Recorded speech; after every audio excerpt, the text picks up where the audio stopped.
Africa's first high-speed railway, one of the world's premier container ports.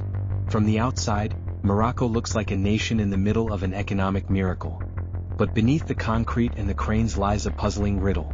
Morocco spends more of its national income on investment than almost any other country, yet has little to show for it in human development. This is the Moroccan investment paradox. Between 2000 and 2019, the country invested an average of 32.2% of its entire GDP every single year.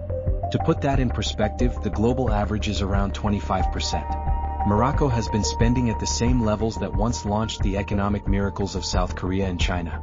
Yet, Morocco ranks 120th on the Human Development Index, trailing behind its regional neighbors.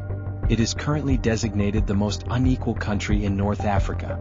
Economists use a tool called the Incremental Capital Output Ratio, or ICOR, to measure investment efficiency. A high number means you are pouring money in but getting very little out. Morocco's ICOR is 9.4, nearly double that of its peers.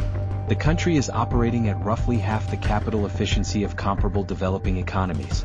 One reason is that nearly 70% of all investment is controlled by the state. While the government builds world-class infrastructure, domestic industry isn't sophisticated enough to fill it. Every time a new high-speed rail or desalination plant is built, the specialized equipment and engineering expertise are often imported from abroad. The sovereign balance sheet absorbs the debt, while the economic benefits are captured by foreign contractors and overseas equipment manufacturers.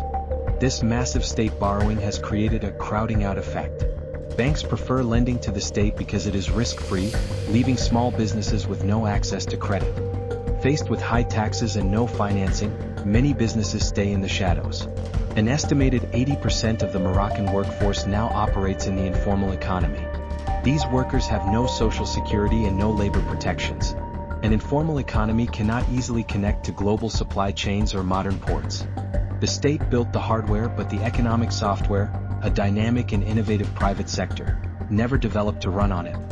Even in education and health, where spending is high, the results are lagging. Moroccan students consistently rank at the bottom of international learning assessments. The healthcare system faces a massive efficiency gap. Because public services are inadequate, citizens must pay 43% of medical costs out of their own pockets. Perhaps the most alarming failure is the youth crisis. Despite steady GDP growth, job creation has stalled, leaving a generation with few formal opportunities.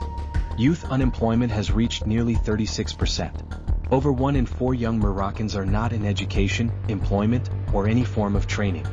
Female labor force participation is among the lowest in the world at just 20%. This represents a massive, untapped engine of economic growth sitting completely idle.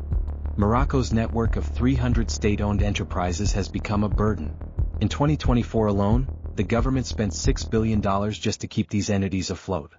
The 2021 New Development Model acknowledges these limits. The government now aims to have private capital account for 2/3 of all investment by 2035. This shift requires replacing blanket tax breaks with targeted incentives for job creation and technology, but breaking decades of bureaucratic inertia is difficult. Morocco has built something extraordinary in concrete and steel, positioning itself as a critical bridge between Europe, Africa, and the Atlantic world. But a port that doesn't generate local jobs is a monument, not a strategy. The nation must now synchronize its world-class hardware with human potential. The concrete is impressive, but the future of Morocco depends on something much harder to build and far more valuable: its people.